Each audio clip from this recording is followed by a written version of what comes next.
श्रीहरि। तीसरा अध्याय, मलमास की कथा।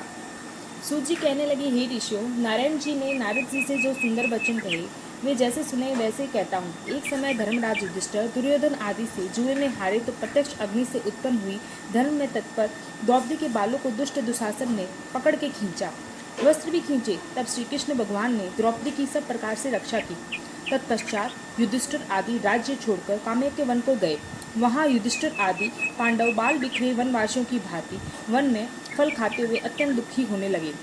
श्री कृष्ण भगवान उनको दुखी देख मुनियों सहित काम्य वन पर गए। तब युधिष्ठिर आदि ने श्री कृष्ण भगवान को देख के मानो देह में प्राण आ गए, झटपट उठे, प्रेम विलय हो प्रीति से मिले, द्रौपदी सहित श्री कृष्ण के चरण कमलों में नमस्कार किया। युधिष्ठिर को रूखे और चारों ओर से बाल बिखरे वल्कल वस्त्रों को पहने दुखी देखा। द्रौपदी को भी दुखी देख श्री कृष्ण भगवान अत्यंत दुखी हुए। जब भक्त वत्सल भगवान ने दुर्योधन आदि को भस्म करने के लिए कोप किया तो उनकी भुटियों से भंग से करोड़ों कराल काल के मुख की मानो प्रलय काल की अग्नि उठी और वे दांत पीसते हुए मानो त्रिलोकी को जला रहे हो। तब अर्जुन श्री कृष्ण भगवान को देख भय से कांप उठे। युधिष्ठिर, द्रौपदी और सभी उनको प्रश्न करने के लिए स्तुति करने लगे। अर्जुन बोले, हे कृष्ण, हे जगन्नाथ, मैं जगत से बाहर नहीं हूँ, फिर जगत रक्षक होकर आप मेरी रक्षा क्यों नहीं करते? अतः हे तात, हे जगतपते, संहार करने वाले क्रोध को त्यागिए। आपके क्रोध से संसार में प्रलय हो जाएगी। आप ही ईश्वर हो, चराचर हो, जगत की उत्पन्न करता हो, सब मंगलों के मंगल रूप हो। आप अपने रचे हुए विश्व को एक एक के अपराध के कारण क्यों नाश कर रहे हो? भला कोई मच्छरों को जलाने के लिए घर को जलाता है? कृष्ण से ऐसा कह हाथ जोड़ नमस्कार किया। सूजी बोले, तब सबने श्री कृष्ण भगवान को क्रोध त्याग चंद्र के समान शीतल देख सुख पाया।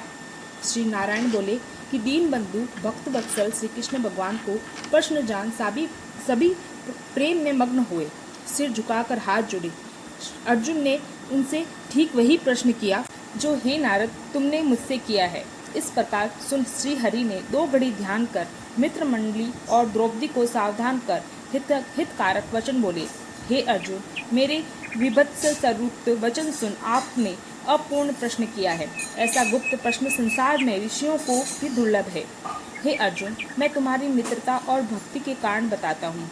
हे पांडवों, चैत्रादिक मास पक्ष नाड़िकाएं, याम त्रियाम ऋतु मुहूर्त दोनों अनन्य, उत्तरायण और दक्षिणायन, वर्ष युग पराद, अंत में परे, नदी समुद्र तालाब कुएं बावड़ी पल्लव झड़ने लता औषधि वृक्ष और बांस, वनस्पति पुर गांव पर्वत नगर सब अपने अपने गुणों से पूजे जाते हैं। हे अर्जुन, स्वामी संयोग महात्मा से सब फल देने वाले हैं। किसी समय अधिक मास आया, उसको सब लोग असहाय, निंदीय, अपूज्य, मलमास, रवि संक्रांति से वर्जित ऐसा कहते थे। मल रूप होने से अछूत और शुभ कर्मों के लिए निंदीय। ऐसे वचन सुन कांतिहीन, निरुद्ध, धोती, दुखी, अत्यंत थकित शरीर, चिंता से घिरा, मन में दुखित, धैर्य धार मलमास मेरी शरण में बैकुंठ में जहाँ मैं रहता हूँ वहीं आ पहुँचा। अंतर्ग्रह में वहाँ मुझसे विनित भाव से दिखाई दिया, हाथ जोड़े, नेत्रों में आंसुओं को भरे, धैर्य धारण किए, गदगद वाणी से प्रार्थना की। वह नारायण नारायण पुकारता हुआ इस प्रकार बोला। तीसरा अध्याय समाप्त।